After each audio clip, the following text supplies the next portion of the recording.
the Red Rock Road in a red car that rocks.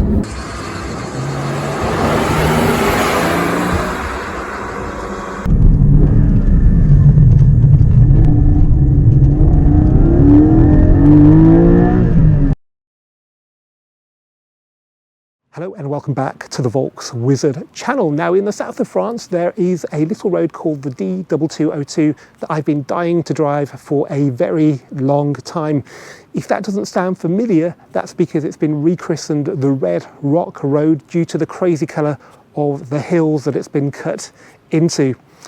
Well, back in July I finally got to drive it in my 718 Cayman GT4, and on that pretty much perfect day I had the very best drive of my life, something I don't say lightly, but get this, I didn't actually have it on the Red Rock Road.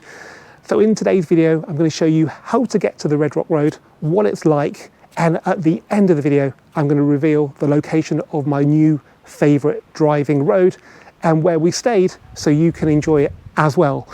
But before we get started, I'd just like to remind you to comment, like, and most importantly subscribe in order to support the channel. Okay, so we're starting off in the ski town called Isola 2000. So basically there's an Isola which is down a bit further, and then at 2,000 meters above sea level we have Isola 2000. You can ski here and be swimming in the Med within probably about an hour or so. They're trying to push it as a summer sports and hiking venue as well, so there's lots of people do downhill mountain biking here, but it's not the most obvious place to come to, and it's pretty tricky to go anywhere from here. You can drive into Italy on the Col de Lombarde, which if you want to see that, I'll put a link in the description of this video to a video I made in 2022, but it's not for the faint-hearted, as they say. But this bit down towards Nice is pretty damn good from what I remember. Can we overtake?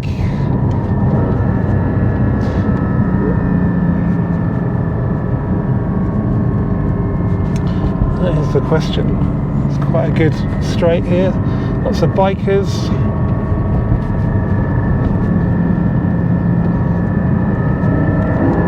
Yes, we can.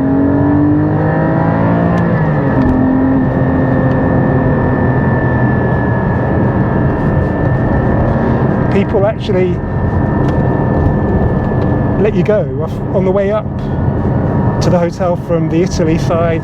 Any slow cars just move over and let somebody who really wants to press on have their bit of fun, which is nice and quite unusual actually.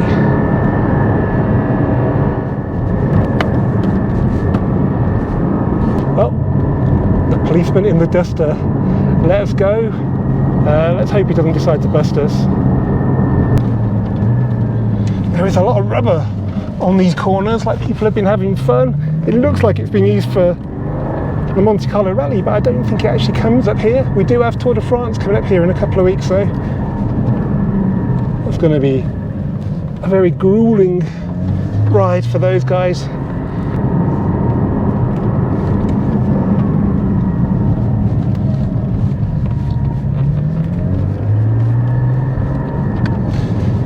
Somebody asked me if I missed the automatic from my Boxster, and I've got to say I don't.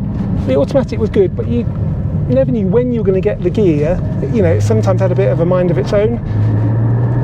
And I think with auto blip on this car, I don't heel and toe. So it just makes manuals so much more enjoyable, and you know what gear you're going to get when you want it as well. Although it did leave you the opportunity to blow your engine up with an over rev, but it's such a precise, slick change, I can't really imagine doing that. I'm having so much fun. I can't imagine Red Rock Road being much better, but we're going to go, we're going to find out. The scenery is stunning as well. It's pretty good here. There's a waterfall. And there are some murals. Wow, this is the Tour de France mural. How cool is that?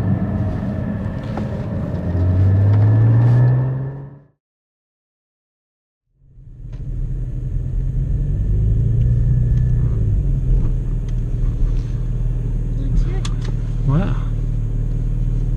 Okay, this is the petrol station. I don't think you'll find Apple Pay anywhere around here, so make sure you have a card with you. And they're all pretty much automated. Amazingly, we found some Super 98, which in Italy is very hard to come by, but here in France it's not as unusual. I'm not even going to look at the price. It begins with a 2 for euros, but I think because we're having so much pleasure from driving here, it doesn't matter how much the fuel actually costs. And the brakes do smell rather hot, so they definitely had a workout down there, but no fade, no nothing, they're working rock solid. In 300 meters, sharp right. Now unusually there's a discrepancy between Waze and Google Maps. Waze is telling us it's going to be 90 minutes to get to Boyle, which is most of the way to the Red Rock Road. Google's come up with another route which is like 35 minutes. Sharp right. And it involves going down this road, which, as you can tell by the sharp right bit, it's going to be quite tricky. And I'm not even sure it's a good idea, to be perfectly honest. No, I think that's a bad idea. Les Alpes Maritimes Velo, yeah, it's probably all right on a bike. Well, we actually came back on that road. It's called the M30. It is, as expected, quite narrow. There are lots of blind corners. It's probably quite dangerous during the day when there'll be other traffic. On that evening, it was okay. It was one of those roads that on the map might look like a good driving road, but in reality, it's just too narrow and poorly surfaced in places for you to completely relax.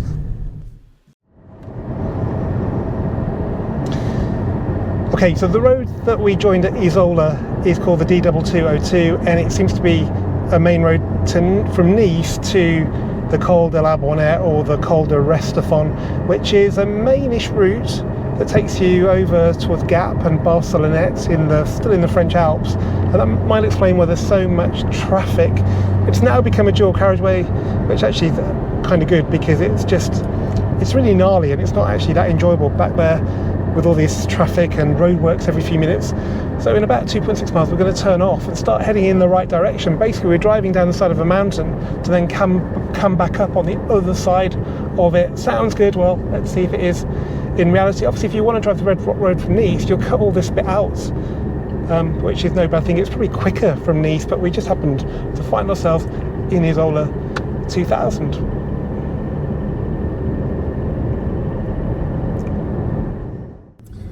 Okay, we've come to the end of our time on the main road between Nice and the Col de la Bonnet, and counterintuitively it sent us left, even though we really want to be going right. That's because here...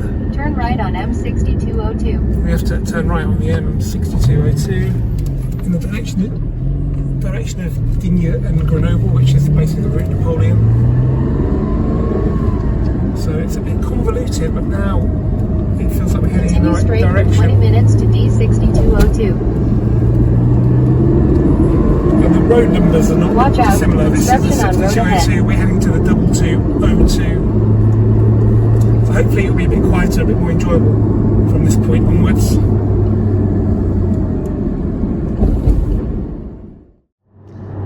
Okay, we're still on the D6202 following the River Var. The good news is if you're on the French Riviera having to drive home, this road connects you to the route Napoleon, so you can head for Grenoble, Digne-les-Bains, and when you get to the junction where we're going to turn right onto Red Rock Road, you can take that and enjoy the Red Rock Road, turn around, come back and head home. It's absolutely beautiful here. The River Var is like a bright aquamarine blue. It's 34.5 degrees, which is probably a little bit too hot for cars really, but it's definitely a good appetizer for the main event. It's just 1.8 miles to the D2202, the Red Rock Road, in a red car that rocks.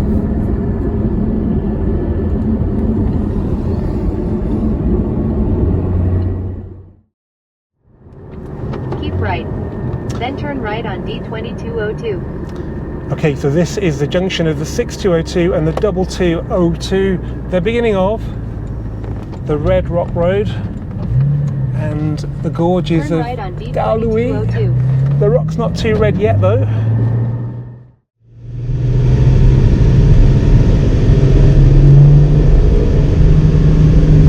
Okay, so here we are on the Red Rock Road then. I've got auto blip on, dampers in firm, start off, exhaust, most definitely on.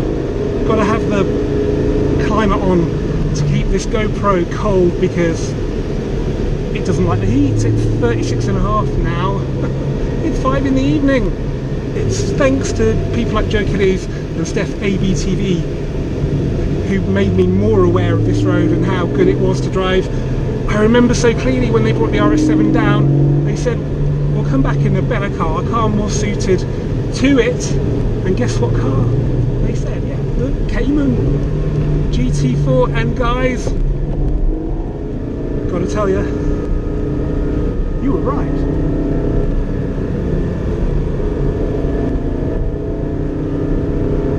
Wow, it's an incredible bit of rock just there.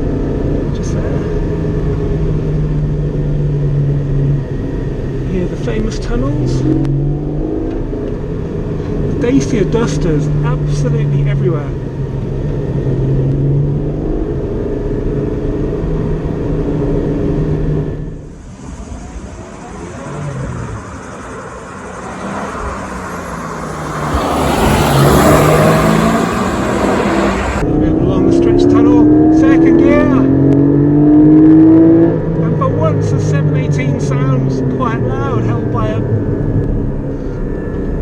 Thick-walled tunnel. Cars on the wrong side of the road, but hey. And then into one of these one-way tunnel bits again. Well, actually, I think we're staying outside, are we, on this bit? No, we're going into a tunnel. Not a very long one, though. And how sharp is this exit? Yeah, it's sharp. We're on a one-way stretch now, which is in some ways reassuring. Oh, back onto a two-way stretch.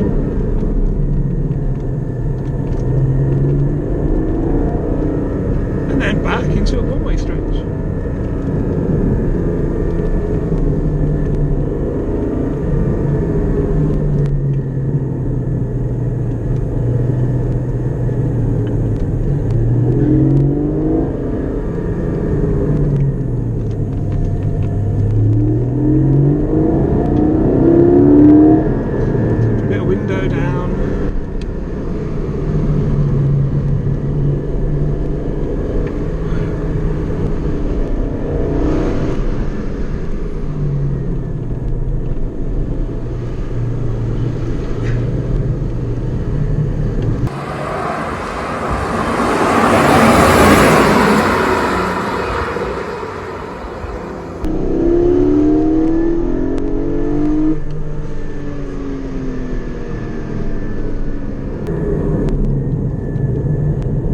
Such a technical road, my god, it feels like an auto solo.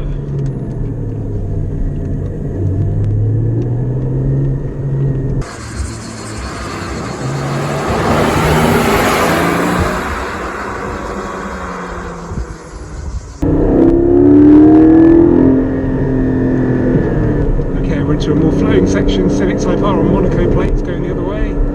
That would be a good car for this as well, but I don't think it would be as good as this car because we've got rear drive, which just helps you around these corners. And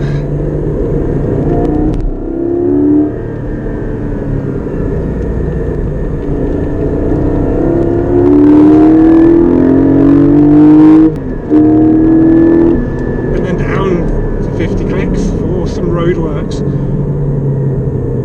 I've been waiting to drive this road for such a long time. I've been in the area a number of times but just never had time to come here. Was it worth it?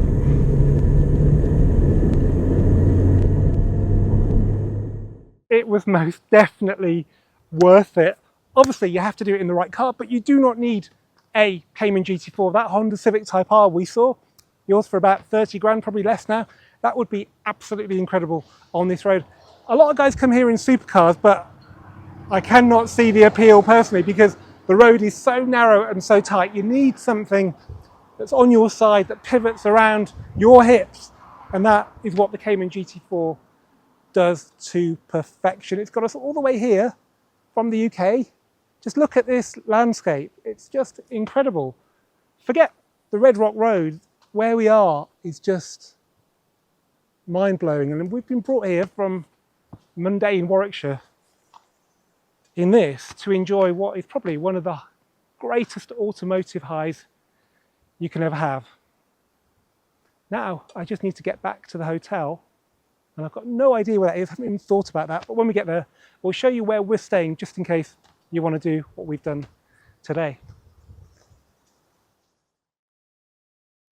This is our hotel. It's called Chalet Murano. We're in the ski resort of Isola 2000 in the French Alps, not very far from the Italian border. In fact, the drive up to the border is really good. The drive down, probably not for everybody. It's a little bit tight and twisty, but okay if you use it, say, to get here from there, but I wouldn't drive it for fun.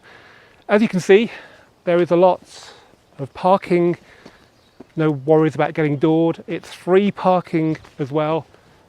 The views around here are spectacular when it's a clear day, which is generally most days in the summer, but this is mainly a ski resort, so this hotel's been designed for the ski season. In the summer, it's pretty quiet. It's incredible that actually in the school holidays of Europe, which they are now in mid-July, you can come into somewhere this beautiful and find relative peace and quiet. Right, let's have a look inside. This is the reception area, the bar with packed lunches ready to go out for hikers. And then we have the dining area, though in the summer this hotel doesn't have a restaurant, but there are plenty in Isola 2000 if you need food. And then out here is the terrace, which does get the sun at about sort of mid to late afternoon.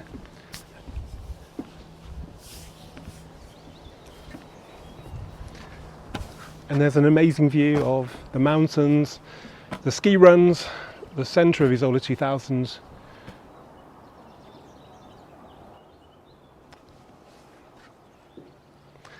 Okay, now let's go and have a look at our room. Welcome to our room, which is room 205, which you will remember because there are loads of Peugeot 205s living on around here. Okay, this is a standard room. There's one below it called the economy room. With this room, you can have a bath.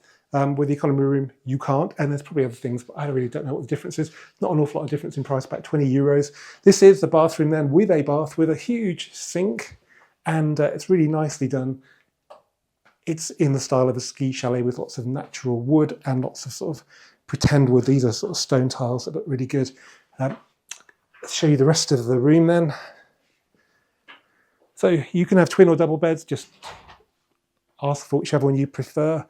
As you can see, the wood theme continues in here. I don't know if you can get splinters off this, but whatever, it's real wood. And there's a really thick desk. There's a Smeg fridge. I tried to buy one of these. I couldn't believe how much they are. And they're really quiet, unlike a lot of mini bars. So yeah, 170 euros per night for this room. Not the cheapest room, but it's definitely the nicest room I've shown you in these videos. And it includes breakfast and it's free parking. So it's not that bad if you look at the overall picture. And the rooms at the front get a good view of the ski resort of Isola 2000. It's probably not the most picturesque place on earth because being a ski resort, they tend to hack away at the ground, but it's nice. And actually, I can show you what else you can do here. It's rained today, which is quite unusual for this time of year. But if the weather's good, there is a karting course down there, probably for kids, tennis courts, and believe it or not, a heated outdoor swimming pool that's about 4 or 5 euros for adults. It's open July and August, I think. And obviously walking and mountain biking as well. They're trying to make it an all year round resort here. So when the ski season stops in about March, then you can come here and go biking and hiking. And another reason to visit Isola 2000 is the incredible M97 Col de la Lombarde that climbs the 1,000 metres or so from the main Nice road. Red Rock is definitely worth a visit, but it's only really exciting for drivers in the same way that doing a slalom would be. And I suspect the reason it's so famous is more to do with the unusual red rocks that look so great on video and Instagram. Even though the M97 lacks any spectacular vistas, it's even more worthy of a visit because it makes up for that with some of the best hairpin sequences I've ever encountered. It's also wide, well surfaced, and most importantly, very quiet. Until I drove my GT4 on this road, I wasn't convinced it was a keeper, but on that warm July evening it all just fell into place and it gave me the best drive of my life. As ever guys, thanks for watching this Volkswagen video. Keep subscribing, keep commenting, and enjoy the most fun use of first gear you will ever see.